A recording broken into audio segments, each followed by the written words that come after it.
o Supremo Tribunal Federal, o STF, agendou agora para o próximo dia 6 de novembro a votação de inconstitucionalidade do artigo 28 da Lei de Drogas. O que diz esse artigo?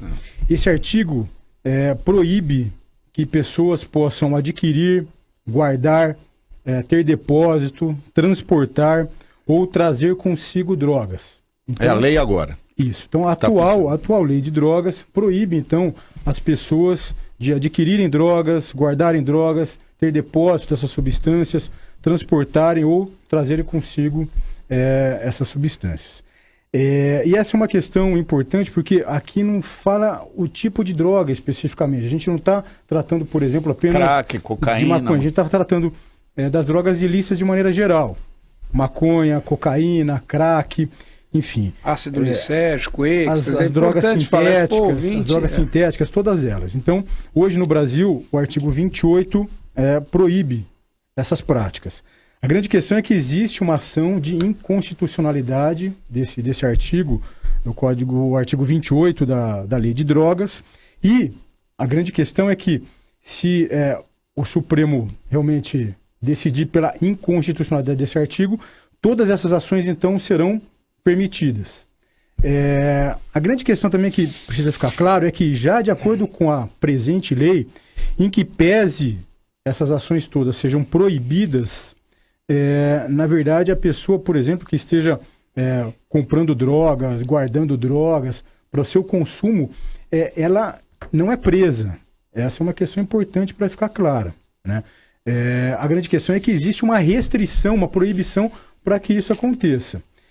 A partir do momento em que isso não for mais proibido, e por experiências que aconteceram em outros países, mundo afora, sempre que existe uma flexibilização de compra de drogas, de porte de drogas, de transporte de drogas, de depósito de drogas, sempre que isso acontece, obviamente que existe um aumento da circulação das drogas na sociedade. Por consequência, existe também um aumento do consumo dessas substâncias e, por consequência, um aumento de situações de dependência química. Essa é uma situação que aconteceu, por exemplo, no Uruguai, que aconteceu em vários estados americanos que flexibilizaram essas situações. Então, o nosso grande temor hoje é que, em o Supremo julgando a inconstitucionalidade desse artigo 28 da Lei de Drogas, é que nós, então, passemos por uma situação muito grave no Brasil, que é o risco iminente de nós termos um aumento importante do consumo e de dependência química no Brasil. Fato que hoje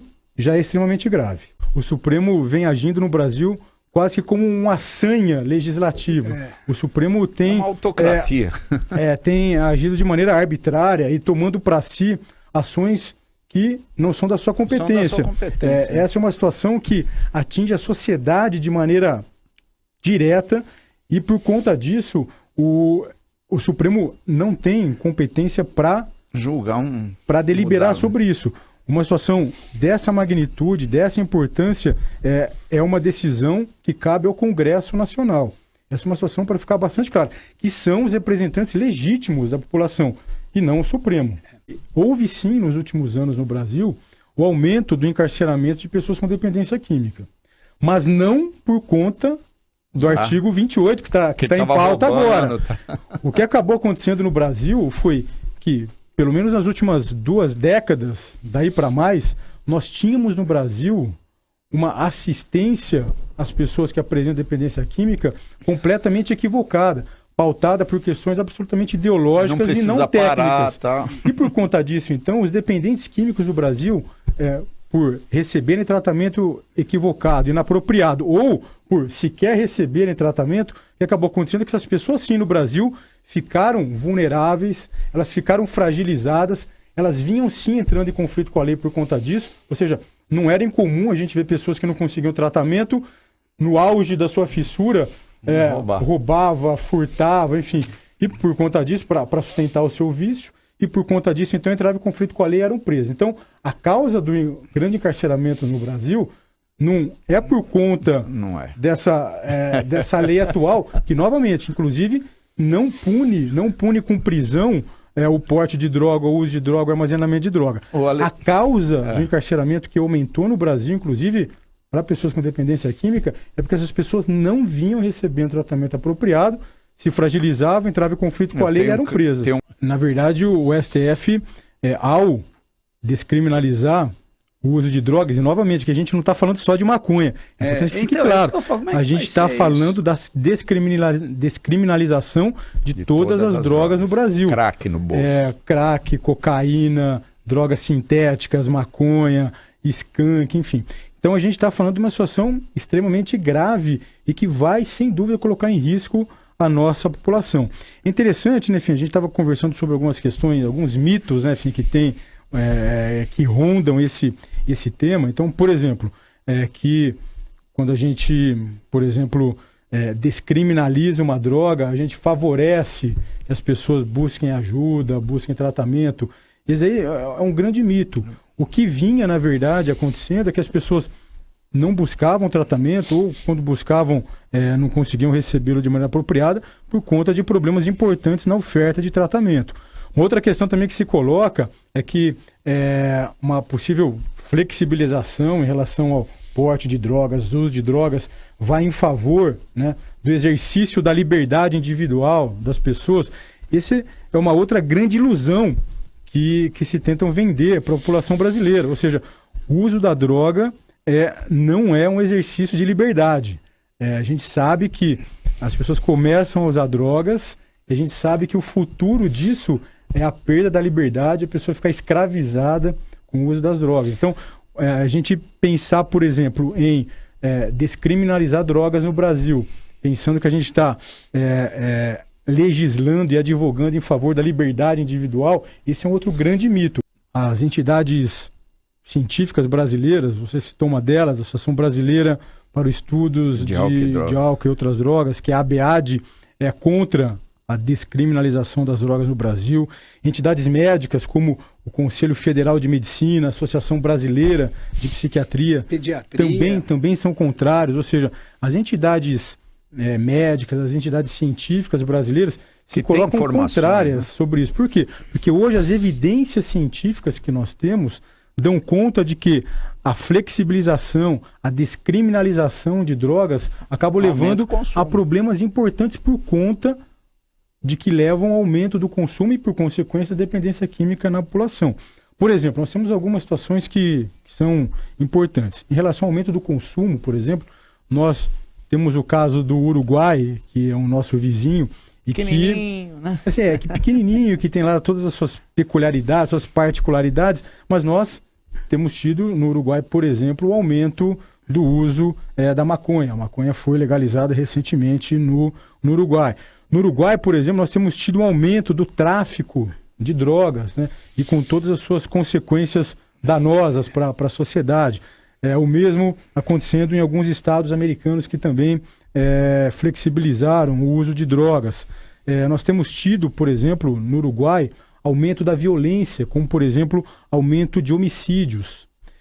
Tem um artigo do jornalista Carlos Alberto de Franco, publicado agora, nesses últimos dias, mostrando que só na primeira metade de 2018 houve um aumento de 66% dos homicídios no Uruguai. Houve aumento também de furtos a domicílio, roubos à mão armada, ou seja, a gente está falando que a gente tem um aumento do uso, um aumento da dependência, um aumento por consequência do tráfico, aumento da violência relacionado ao tráfico, ou seja, essas experiências que a gente tem tido em outros países não são boas. Não é possível a gente querer trazê-las para o Brasil. Porque esse acho que é um ponto central, porque boa parte do argumento que tem sido utilizado para descriminalização de drogas no Brasil é a questão da violência, né? Em especial a violência ligada ao narcotráfico. O Brasil, por exemplo, fechou o ano de 2017 com mais de 63 mil homicídios, que é uma taxa inaceitável, né?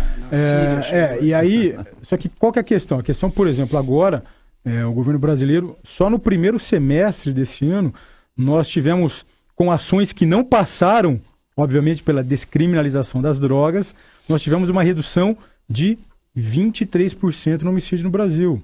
Ou seja, é possível diminuir o homicídio como o governo atual tem trabalhado para diminuir, tem conseguido, sem passar pela descriminalização das drogas. Esse é um ponto importante. falando em relação à questão das forças policiais, né, como é que vão trabalhar, como é que vão gerenciar essa questão, vai ficar uma situação extremamente difícil, assim, porque basicamente as pessoas vão poder portar, usar drogas, vão poder guardar drogas em casa, sem que nada possa ser feito. Eu acho que esse tipo de situação, novamente, ela facilita, favorece que haja um aumento da circulação de drogas, e a gente sabe sempre que quando há aumento da disponibilidade de qualquer produto na sociedade, aumenta o seu consumo. Por exemplo, uma das táticas, uma das estratégias que a indústria de fast food, por exemplo, utiliza para aumentar a sua venda é aumentar os pontos de venda. Ou seja, sempre que a gente aumenta a disponibilidade de qualquer produto, a gente aumenta, obviamente, o seu consumo. E é isso que vai acontecer no Brasil. Uma pergunta. Quem está de olho louco para que seja aprovada essa descriminalização, tanto internacional quanto nacional? Como é que a gente vê tanta mobilização, tanta gente ali, militantes querendo, mas é só para fumar? Eu não acredito nisso. Não, nós temos interesses financeiros que são extremamente importantes, são muito fortes nessa área. Nós temos entidades no Brasil que advogam, que defendem a descriminalização das drogas, que são patrocinadas, por exemplo... De olho na grana, é isso? Que são patrocinados, por exemplo, pelo organismo Open Society, que é de um mega bilionário, hoje radicado nos Estados Unidos, o Jorge Soros, e que tem interesses muito fortes nesse mercado e nessa ação. Nós temos, no Brasil hoje, nós temos tido uma avalanche de pressão, de lobby. A gente está falando aqui do Supremo, mas nós temos tido um lobby gigantesco da indústria da maconha, por exemplo, no Congresso Nacional, para aprovação de pautas, de leis que favorecem... É gente que fica ali tentando que fica ali trabalhando. O lobby são empresas... São pessoas que ficam no Congresso Nacional, por exemplo, trabalhando junto aos parlamentares para fazer com que as suas pautas no mundo inteiro, sejam aprovadas. Então, assim, a gente tem e de empresas, por exemplo, a gente está falando da indústria da maconha, principalmente de empresas canadenses, né, que hoje estão no Brasil já de olho nesse mercado que, infelizmente, pode se abrir.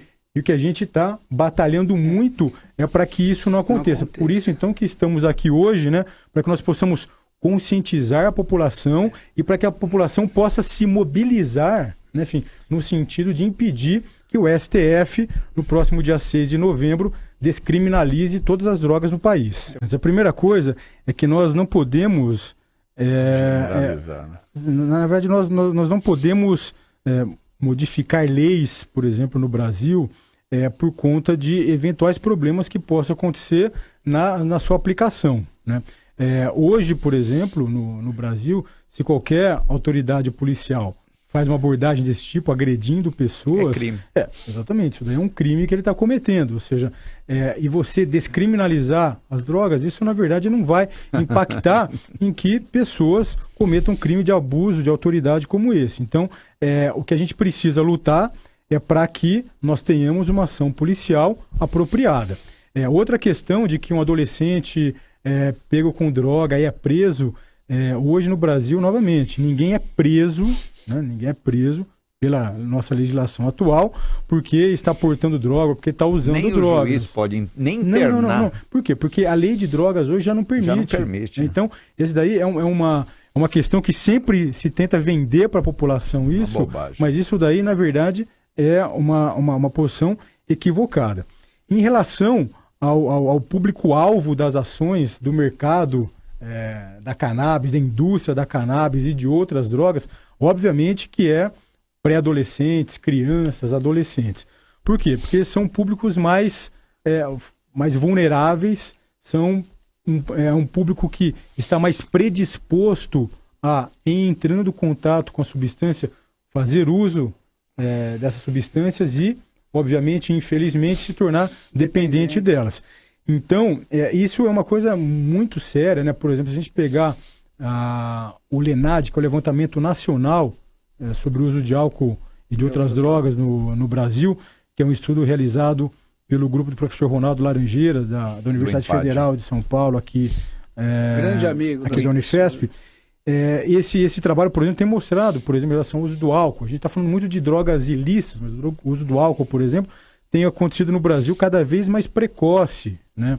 E isso também tem acontecido com substâncias psicoativas ilícitas. Então, tanto o mercado de drogas ilícitas quanto de drogas lícitas tem cada vez mais buscado o início cada vez mais precoce do uso. E a gente precisa, obviamente, ficar atento com isso. Então, nós temos hoje no Brasil, com essa possibilidade de flexibilização dessas ações todas, desde a compra até o uso das drogas no Brasil.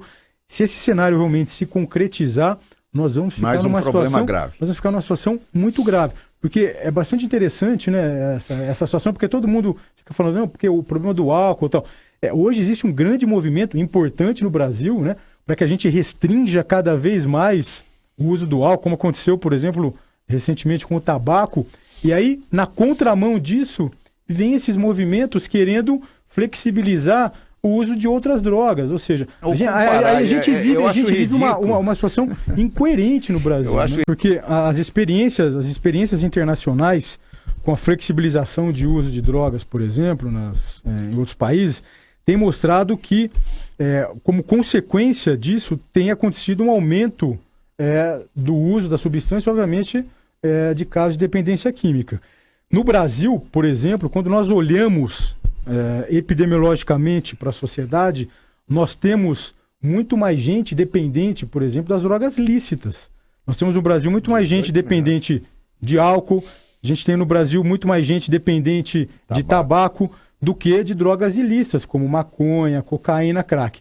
Agora, a gente descriminalizando essas outras drogas, obviamente que nós teremos um aumento. A primeira delas, falando sobre as famílias, é óbvio que as famílias, em caso de descriminalização das drogas no Brasil, as famílias e seus membros, em especial os mais vulneráveis, os mais jovens, estão em risco. Né? Essa é uma situação bastante clara.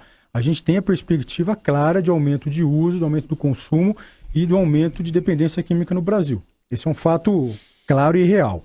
Em relação à questão da maconha medicinal, essa é uma grande farsa que se tenta vender para a sociedade. Explica, doutor. Então, não existe maconha medicinal. Há, por exemplo, uma resolução, né, do Conselho Regional de Medicina aqui do Estado de São Paulo, publicado há cerca de 2 anos, que diz claramente no seu texto que não existe maconha medicinal. A maconha, ela tem uma série de compostos, né? Existe um desses compostos, o famoso que é o canabidiol, que não dá barato. Exatamente, que não é o composto que causa reações alucinógenas, psicoativas. O canabidiol, na verdade, que é um dos compostos dessa planta da cannabis, tem alguns estudos mostrando que tem resultados positivos para o controle de epilepsia na infância. E epilepsia refratária, ou seja, só para aqueles casos que não responderam a outros medicamentos. E basicamente, para 2 síndromes, que é a síndrome de Dravet e a síndrome de Lennox-Gastaut. É aí, então, que se tem a evidência sobre o uso desse composto, que é o canabidiol. Ou seja, não existe, essa é uma questão importante. Ela pode ser feita sinteticamente, parecido? Então não existe hoje no Brasil e no mundo inteiro, isso que é uma questão importante ficar claro, evidência de que nem o canabidiol, nem outros compostos da maconha, do cannabis, sejam efetivos, tenham ação terapêutica. Esse é o primeiro ponto. Então, existe somente o canabidiol, né, que pode ser utilizado para crises epiléticas na infância, especialmente essas 2 síndromes, Dravet e Lennox-Gastaut. Explicação maravilhosa, doutor. E essa é uma questão importante para ficar claro para a gente, porque o que se tem buscado vender, na verdade, é uma situação que não procede. Né? Que, na verdade, existe uma maconha medicinal. Vou fumar um baseado que ele existe, é bom. E que existe evidência científica da possibilidade de uso para outros quadros clínicos, o que não é verdade. Então, só para ficar claro aqui para a gente, não existe a possibilidade da aplicação de outros compostos que não o canabidiol, porque não há evidência científica. E a outra coisa, em relação ao canabidiol, só para esses casos específicos. E tem uma outra questão, né? É que no Brasil, por exemplo, nós temos o Conselho Federal de Medicina, que indica apenas o uso do canabidiol só para esses casos que nós falamos agora, para esses casos específicos de epilepsias refratárias na infância. Nós temos um documento comum que foi publicado agora, há cerca de 2 meses, documento em conjunto publicado pela Associação Brasileira de Psiquiatria e pela Sociedade Brasileira de Pediatria. Nós temos um documento também da Academia Brasileira de Neurologia, também indicando a mesma coisa, ou seja, todas as evidências científicas e as posições oficiais das entidades médicas brasileiras são todas nesse sentido. Então, e essa é uma questão importante, só para a gente falar mais um pouquinho dela, porque quando a gente fica o tempo inteiro falando de maconha medicinal, primeiro, é uma grande farsa, uma grande mentira. E o segundo, porque isso daí não acontece de maneira ingênua. Né? Isso aí não acontece porque as pessoas ficam falando isso, não sabem. Não, isso daí é uma estratégia, né, que é utilizada, porque a questão da maconha medicinal tem sido utilizada no Brasil como uma grande ponta de lança para você abrir mercado para o uso da maconha de maneira geral. E é importante a gente ficar atento para essa questão, porque é um ponto bastante sério e que toda a sociedade brasileira precisa ficar atento a ele. Doutor, mudando de assunto agora, nós temos aí um fato premente, perigoso, nós podemos dizer uma fronteira onde há, desse lado, a proibição da droga, entre aspas, sem prisão, e do outro lado nós temos o quê? Uma disponibilidade, um perigo iminente, quer dizer, o Brasil acho que não está preparado para isso. Agora, o que nós podemos fazer verdadeiramente? Um abaixo-assinado, nós precisamos nos mobilizar, porque do outro lado nós temos uma militância bem menor, pequenininha, mas que é ativa. E nós, parece que o problema não é nosso, não é meu problema, o problema é deles. Essa é uma questão importante também, porque, na verdade, não existe no Brasil nenhuma pesquisa, nenhuma enquete, nenhum levantamento com a população brasileira, com a sociedade brasileira, que tenha mostrado que a sociedade brasileira é favorável à descriminalização das drogas. Não existe. Pelo contrário, todas as pesquisas realizadas no Brasil têm mostrado que a sociedade brasileira é contrária. Justamente porque a sociedade brasileira tem vivido na pele os graves problemas relacionados às drogas. Então essa é uma questão importante. Tem se organizado, né, enfim, a partir do momento que isso entrou na pauta agora do STF, tem um movimento se organizando no Brasil, inclusive deve ser lançado um abaixo-assinado nos próximos dias, né, que nós vamos lançar um abaixo-assinado para que as pessoas possam, então, assinar, que elas possam divulgar isso. E tem uma outra questão também, essas várias entidades que têm se mobilizado em torno do tema, estão organizando agora para o próximo dia 3 de junho, dia 3 de novembro. Então, essas várias entidades têm organizado agora para o dia 3 de novembro uma grande manifestação nacional. Então é importante para quem está nos ouvindo agora que na sua cidade, no seu bairro, na sua igreja, na sua associação, comece a se mobilizar, porque a nossa ideia é no dia 3, em todo o país, nós organizarmos, né, manifestações para que nós possamos mostrar para o Supremo, a sociedade precisa mostrar para o STF que na verdade é contra essa situação que vai, sem dúvida alguma, colocar a nossa população em risco. Voltando até a questão da maconha medicinal, né? A gente está falando sobre a possibilidade de um composto ser utilizado para 2 síndromes extremamente raras, né? E é uma coisa interessante porque essa situação de você ficar o tempo todo falando da possível uso de uma dita maconha medicinal, isso tem uma situação grave, porque ela diminui o que nós chamamos de percepção de risco da população sobre a droga. Ou seja, hoje não é incomum, infelizmente, não é incomum nós termos adolescentes que acreditam que maconha, por exemplo, faz Natural. menos mal do que o tabaco. Por quê? Porque essa campanha de o tempo inteiro falar os que exemplos de lobby, maconha é natural, O apelo e agora, do o que é coitado. pior, de que maconha é medicinal, então passa a ideia para a população que isso não faz mal. Esse é o poder do E apelo. você estava falando sobre a questão, né, das consequências danosas da maconha, falando só da maconha, a gente não está nem falando das outras Comprovadamente, drogas. esquizofrenia, Exatamente, síndrome é motivacional. um fator de risco importante para quadros psicóticos graves, como esquizofrenia, aumenta o número de pessoas com evasão escolar, pessoas que não Rendimento terminam, escolar rendimento baixo, escolar baixa muito, o desempenho profissional dessas pessoas no futuro cai, é um fator de risco para ansiedade, depressão, suicídio, ou seja, então assim, a gente está diante, falando só da maconha, de uma droga extremamente grave, então a gente precisa atentar para essas questões antes de nos envolvermos com mitos e inverdades que o tempo inteiro fica sendo colocado Doutor, na sociedade. Nós